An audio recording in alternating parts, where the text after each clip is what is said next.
पश्चिम बंगाल की राजनीति में शनिवार को एक ऐतिहासिक पल देखने को मिला, जब भारतीय जनता पार्टी के नेता शुभेंदु अधिकारी ने राज्य के मुख्यमंत्री पद की शपथ ली।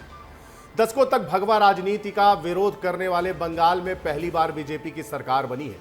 इस जीत के साथ ही राज्य की राजनीति में बड़ा बदलाव माना जा रहा है। शुभेंदु ने भवानीपुर में पूर्व सीएम ममता बनर्जी को हराया था।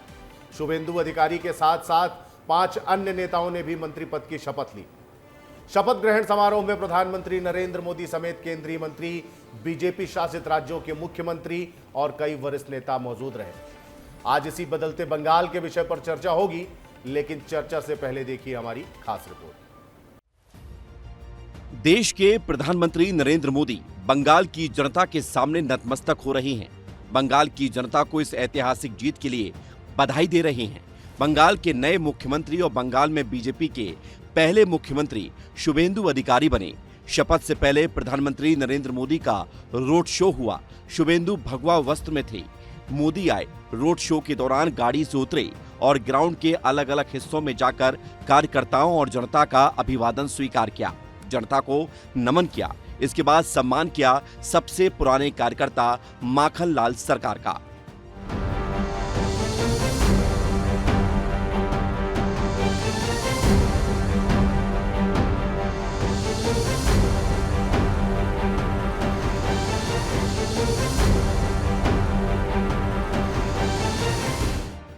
प्रधानमंत्री नरेंद्र मोदी और बंगाल के मुख्यमंत्री शुभेंदु मंच पर आए। पीएम मोदी ने उन्हें गले लगाया, उन्हें बधाई दी। प्रधानमंत्री नरेंद्र मोदी से मिलने के बाद शुभेंदु मंच पर बैठे। 20 राज्यों के सीएम और केंद्रीय मंत्रियों से मुलाकात की। सभी ने उन्हें खूब बधाई दी।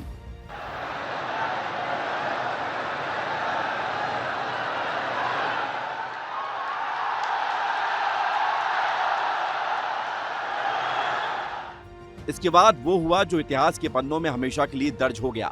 भारत के राज्य पश्चिम बंगाल में पहली बार भारतीय जनता पार्टी के नेता ने मंच से मुख्यमंत्री पद की शपथ ली।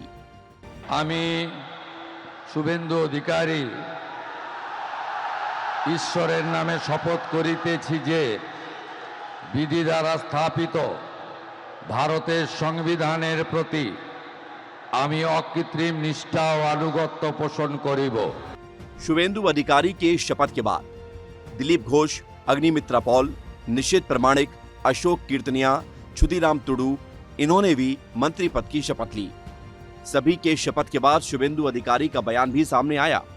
प्रधानमंत्री जी का नेतृत्व में कवि गुरु को प्रणाम करते हुए आज संविधान को मानते हुए ओथ टेकिंग किया, शपथ लिया है। और उसका बाद मेरा सरकारी कार्यक्रम ये जोड़ा साको से हुआ है, कवि गुरु को प्रणाम करके माल्यार्पण कर। कुल मिलाकर अब बंगाल में सरकार बीजेपी की है और कमान शुभेंदु के हाथों में। उनको बधाई देने का सिलसिला लगातार जारी है। पश्चिम बंगाल की जनता को विशेष रूप से बधाई। बंगाल में प्रसन्नता का माहौल है। अब बंगाल में विकास का सूरज निकलेगा।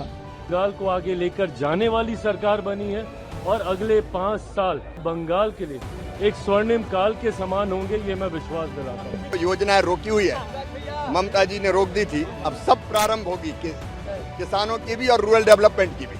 अब निगाहें टिकी है नई सरकार की नीतियों और फैसले पर। जनता उम्मीद कर रही है कि चुनावी वादों को जमीन पर उतारा जाएगा और विकास की रफ्तार तेज होगी। ब्यूरो रिपोर्ट, विस्तार न्यूज। गोविंद जी, बंगाल में पहली बार ऐसा लग रहा है, पश्चिम बंगाल में जिस तरीके से भगवा आया है, बीजेपी जीती है, अब क्या चुनौतियां हैं उनके लिए? देखिए, चुनौतियों का दौर तो जीत के साथ ही खत्म हो गया है। चुनौतियां और हो सकती हैं। आगे सरकार किस तरह से चलेगी, आगे सरकार को रोटेट कैसे करना है। अंचल जी, आपको पता है कि बंगाल विजय बीजेपी का एक लंबे वक्त से एक बहुत बड़ा सपना था और पिछले 20 सालों से ये सपना और आकार में बड़ा हो चुका था। आपको मालूम है कि कई हैवीवेट लीडर्स हों, बीजेपी के स्टॉलवर्ड्स लीडर्स हों, जो मध्य प्रदेश से कैलाश विजयवर्गीय भी लास्ट चुनाव में आपको मालूम है किस कदर हिंसाएं हुई, कैलाश विजयवर्गीय पर भी हमला हुआ। लेकिन इस बार जिस तरह की जो फील्डिंग बीजेपी ने जमाई थी, कोई भी नेता, कोई भी विभाग जो भी उनको इन के इन प्रकार जिन चीज़ों को इस्तेमाल करना था, भरपूर किया बीजेपी ने। आपको मालूम है कि 15 दिन की कैंपिंग थी अमित शाह जी की वहाँ पश्चिम बंगाल में।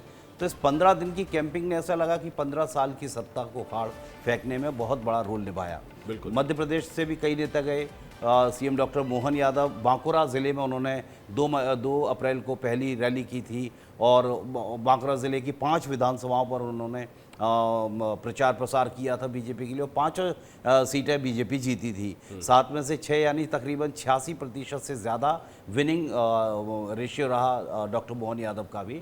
लेकिन अब मंच लूटने की जब बात आई शपथ ग्रहण समारोह में, तो स्थितियां परिस्थितियां कैसी भी हों, कार्यक्रम कुछ भी हो, लेकिन मंच को लूट ले जाते हैं पीएम नरेंद्र मोदी। अपना साष्टांग दंडवत किया मंच से पश्चिम बंगाल की जनता को, और जो सीनियर कार्यकर्ता थे बीजेपी के, श्यामा प्रसाद मुखर्जी के ज़माने के 98 साल के या 28 साल के, हम थोड़ा सा कन्फ्यूज़ हुए इसको लेके, लेकिन वो सीनियर सिटीज़न को भी किस तरह सम्मानित किया, गले लगाया। तमाम जो बीजेपी की फहरिस्त है तमाम मुख्यमंत्रियों की, केंद्रीय मंत्रियों की, पूरा मंच सजा हुआ था। तो निर्देश साफ तौर पर दे दिया गया कि भगवा पूरी तरह से लहरा चुका है पश्चिम बंगाल में, और बीजेपी की तमाम जो टीमें थी राज्यों से जुड़ी हुई और दिल्ली केंद्र से जुड़ी हुई, वो तमाम एक मंच पर सिमट कर इस तरह से नजर आई कि यही पूरा पश्चिम बंगाल का हैवी वेट है जो आगे जाके पश्चिम बंगाल की दिशा और दशा को तय करेगा।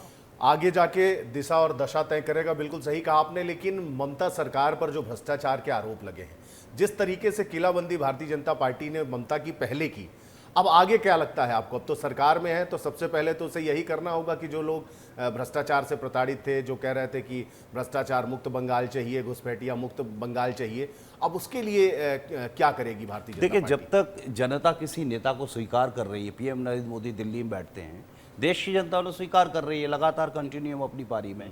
अब 15 एक इंसान का, एक शख्सियत का एक दौर होता है। पश्चिम बंगाल में ममता बनर्जी ने 15 साल तक शासन किया।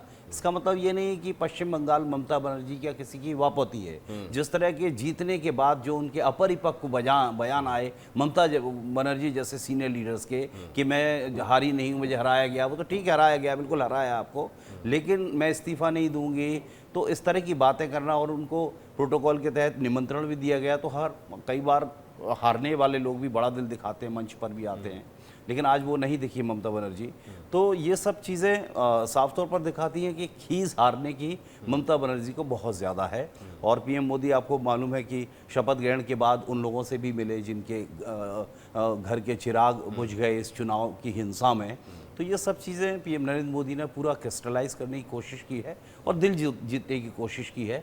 तो पश्चिम बंगाल में मैं कहूँगा कि बीजेपी के लिए काफ़ी बड़ी विजय है। बिल्कुल, लेकिन जिस तरीके से शपथ ग्रहण के दौरान शुभेंदु अधिकारी जिस भगवा रंग में दिखे, उन्होंने भगवा कुर्ता पहना हुआ था, तो क्या लगता है आपको कि बंगाल में हिंदुत्व का बोलबाला अब कायम होने वाला है? वो एक पोस्टर जो आया था उनका कि सिंहासन पर भगवा रंगा हुआ सिंहासन, भगवा रंगे हुए वस्त्रों के साथ राजा की तरह बैठे हुए शुभेंदु अधिकारी, उसी से तय हो गया है कि अब पश्चिम बंगाल में भगवाकरण तो बिल्कुल होगा, हिंदुत्व की बात भी बिल्कुल होगी और बीजेपी इससे पीछे हटने वाली नहीं है, ऐसा बिल्कुल साफ नज़र आता है। और आज उन्होंने बड़े ही शालीनता के साथ, सहजता के साथ शपथ ली है और उनके साथ 5 लोगों ने और शपथ लिया, संभवतः 2 उनमें से उप मुख्यमंत्री बनाए जाएं, एक महिला हैं।